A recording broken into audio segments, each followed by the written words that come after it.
আসসালামু আলাইকুম রহমতুল্লাহি ওয়া বারাকাতুহু।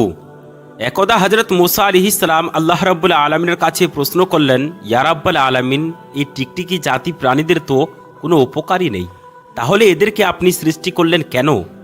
মানে এই টিকটিকিদেরকে সৃষ্টি করার পিছনে আপনার উদ্দেশ্য এবং কি শিক্ষা লুকিয়ে রয়েছে, আর আপনার এখানে কি বা লাভ আছে, আর টিকটিকিদেরকে মারার সওয়াব আছে নাকি গুনাহ? তো হযরত মুসা আলাইহিস সালামের এই প্রশ্ন শুনে আল্লাহ রাব্বুল আলামিন যে উত্তর দিয়েছিলেন সেটিকে শুনে আপনারা একেবারে অবাক হয়ে যাবেন।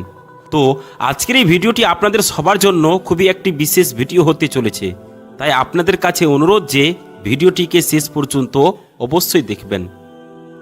যদি আমরা আমাদের দৈনন্দিন জীবনের দিকে খুব ভালোভাবে লক্ষ্য করি, তাহলে আমাদের এই পৃথিবীতে এমন অনেক সমস্ত জিনিসের দেখা মিলে থাকে যেগুলো একেবারে ফালতু মনে হয়, অথবা যদি কোনো জিনিস দ্বারা আমাদেরকে কোনো কষ্ট পৌঁছে থাকে তাহলে আমাদের মনে হয় যে এটি একেবারে বেকার একটি জিনিস। আর সে সময় আমাদের মস্তিষ্কে এটি প্রশ্ন জেগে থাকে যে আল্লাহ রাব্বুল আলামিন এটিকে কেন সৃষ্টি করেছেন। কিন্তু আমাদের কি কখনো ভুলতে নেই যে আল্লাহ রাব্বুল আলামিন এই কায়নাতে কোনো জিনিসকে বেকার কিংবা ফালতু সৃষ্টি করেননি। এই কথাকে আমরা মানুষরা কখনোই বুঝতে পারি না যে আল্লাহ রাব্বুল আলামিন কোন জিনিসকে কিসের জন্য সৃষ্টি করেছেন। কিন্তু আল্লাহ রাব্বুল আলামিন প্রত্যেকটি জিনিসের সম্বন্ধে সবচেয়ে ভালো করে জেনে আছেন। আর এমনইভাবে আল্লাহ রাব্বুল আলামিন কোনো মখলুককে ফালতু কিংবা উদ্দেশ্যহীনভাবে সৃষ্টি করেননি।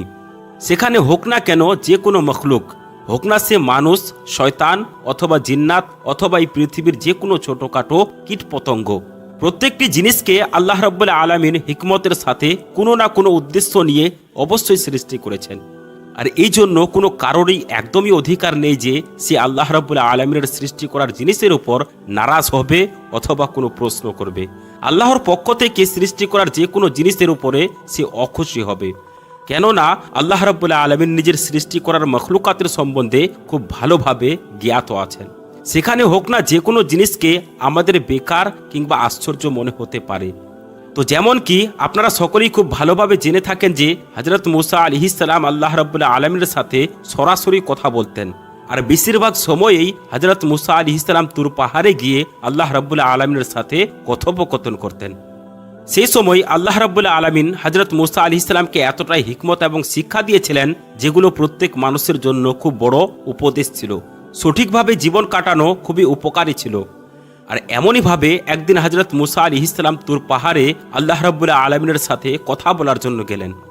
হযরত মুসা আলাইহিস সালাম তুর পাহাড়ের উপরে চড়ে একটি গাছের নিচে দাঁড়িয়ে আল্লাহ রাব্বুল আলামিনের সাথে কথা বলতে শুরু করলেন। আর সেই গাছটির উপরে একটি টিকটিকি বসেছিল, আর যে তার উপরে প্রস্রাব করে দিল, আর যার ছিটা এসে হযরত মুসা আলাইহিস সালামের কাপড়ের উপরে পড়ে গেল। যেটিকে দেখে হযরত মুসা আলাইহিস সালাম সেই টিকটিকির উপর খুবই রাগান্বিত হয়ে গেলেন। তখন তিনি সঙ্গে সঙ্গে আল্লাহ রাব্বুল আলামিনের দরবারে প্রশ্ন করলেন, ইয়া রাব্বুল আলামিন, আপনি এই টিকটিকিদেরকে কেন সৃষ্টি করেছেন? এটিকে সৃষ্টি করাতে তো আপনার কোনো উপকারই নেই। এবার প্রকাশ্য এটি যে হযরত মুসা আলাইহিস সালামের এই প্রশ্নটি নিজের স্থানে একেবারে সঠিক ছিল, কেননা হযরত মুসা আলাইহিস সালামকে টিকটিকির কোনো উপকারী দেখা মিলছিল না, আবার অপরদিকে সে তার উপরে প্রস্রাবও করে দিয়েছিল।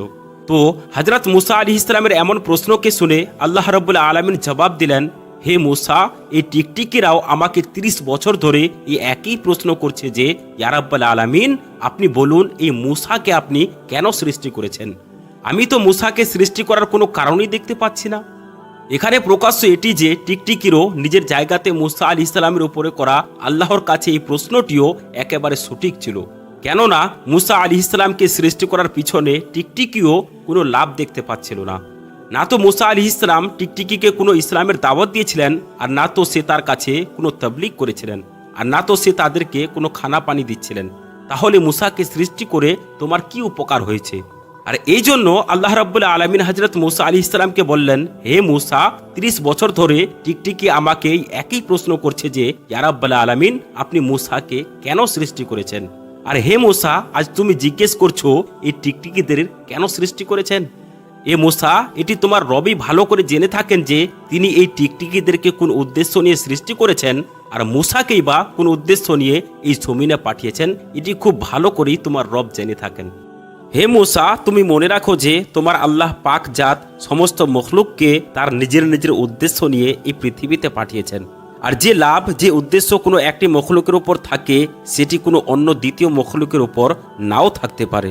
মনে রাখবে, আল্লাহ রাব্বুল আলামিন যে সমস্ত রকম ছোটখাটো কীট পতঙ্গকে সৃষ্টি করেছেন, ছোটখাটো জীবজন্তুকে সৃষ্টি করেছেন, তাদের সবার আলাদা আলাদা শিক্ষা এবং সবার আলাদা আলাদা উদ্দেশ্য লুকিয়ে রয়েছে।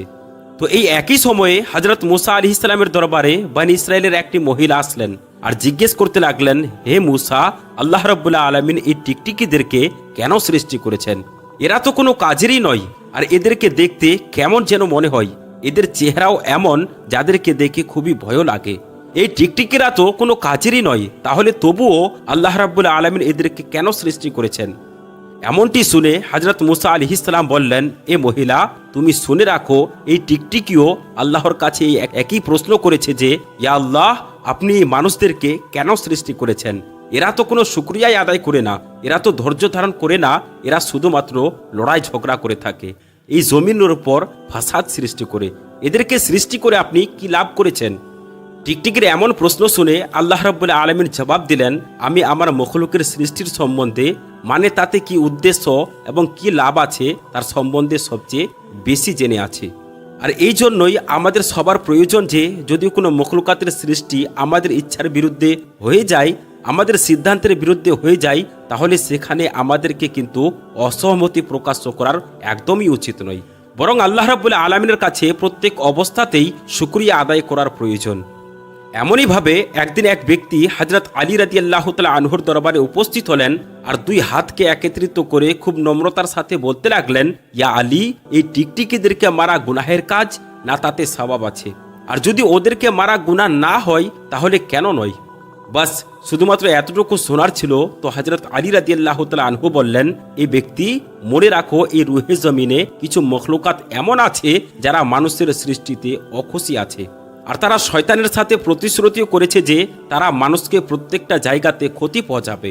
আর সেই তাদের মধ্যে একজন হলো এই টিকটিকিরা এবং এদের বংশের সঙ্গে সম্পর্কিত আরও কিছু বড় মখলুকাত। এই ব্যক্তি মনে রাখবে, এই টিকটিকিরা তাদের সৃষ্টি থেকে নিয়ে আজ পর্যন্ত মানুষের শত্রু হয়ে আছে, আর এরই জন্য এদেরকে মারা কোনো গুনাহের কাজ নয়।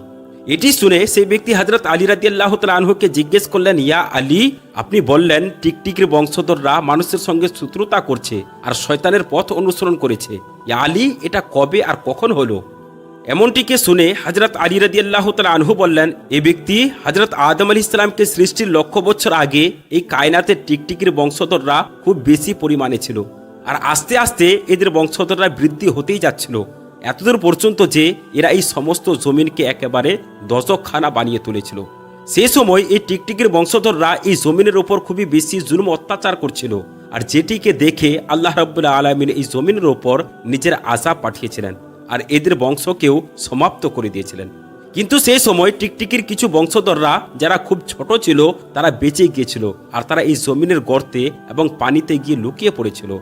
আর তারপর যেমন যেমন সময় এগিয়ে যেতে থাকলো, তো সেই বেঁচে থাকা টিকটিকির ছোট বংশধররা বেরিয়ে আসতে থাকলো, এতদূর পর্যন্ত যে এরপর হযরত আদম আলাইহিস সালামের জামানা এসে পৌঁছালো। আর সেই সময় শয়তান এদের কানে এটি ভরে দিল যে তোমাদের বংশধরকে এই আদমেরই জন্য সমাপ্ত করা হয়েছিল। এবার শয়তান যেমনই এই কথাটি টিকটিকির কানে ভরে দিল, তো তখন থেকেই টিকটিকির জাতিরা মানুষের উপর শত্রুতা করতে শুরু করে দিল, আর তখন থেকেই চেষ্টাতে লেগে গেল যে তারা মানুষদেরকে প্রত্যেক অবস্থাতেই ক্ষতি পৌঁছাবে। এই ব্যক্তি এটিও মনে রাখবে যে টিকটিকি সেই একই মখলুক যখন নমরুদ আল্লাহ রাব্বুল আলামিনের নবী হযরত ইব্রাহিম আলাইহিস সালামকে আগুনে ফেলার মনস্থির করলো, তখন প্রত্যেক জীবজন্তুই সেই আগুনকে বোঝার চেষ্টা করছিল, কিন্তু এই টিকটিকরা খুশি হয়ে সেই আগুনকে উস্কে দিচ্ছিল, যাতে করে হযরত ইব্রাহিম আলাইহিস সালাম ক্ষতির মুখে পড়ে যায়। আর তখন থেকে নিয়ে আল্লাহ রাব্বুল আলামিন এই টিকটিকিদেরকে ঘর থেকে তাড়িয়ে দেওয়ার উপর এবং ঘর থেকে মেরে বের করে দেওয়াতে কোনো গুনাহের কাজ বলেননি, বরং এমনটি করলে আল্লাহ রাব্বুল আলামিন সওয়াবও রেখেছেন। তো বন্ধুরা, আমরা আশা করছি যে আজকের এই ভিডিওটি আপনাদেরকে ভালো লেগেছে। যদি ভালো লেগে থাকে তাহলে একটি লাইক করবেন, এবং চ্যানেলে যদি আপনি নতুন হয়ে থাকেন তাহলে চ্যানেলটিকে সাবস্ক্রাইব করবেন। আসসালামু আলাইকুম ওয়া রাহমাতুল্লাহি ওয়া বারাকাতুহু।